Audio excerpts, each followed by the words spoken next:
কি রে, কই যাস? বাজারে যাই, মাথায় ডিম আছে, বিক্রি করুম। শুনলাম তুই নাকি বলদ, তো বাজারে যায় মাথা ডিম বিক্রি করবি কেমনে? এটা তুই বুঝবি না। তুই অত শুনলাম কম যাস না।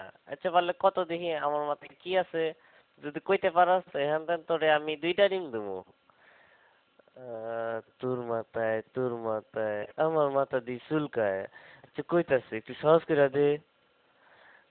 আমার মাথায় যা আছে এটার গায়ের রং সাদা, আর ভাঙলে কুসুম লাল হইতে পারে আবার হলুদ হইতে পারে, আর কম না কইলে বুঝে নিবি। বুঝে গেছি, তোর মাথায় লেম্বু। তুই আসলে একটা বলদ। হয় নাই, আমার মাথায় ডিম। ইসিরে, এটা আমি সন্দেহ করছিলাম।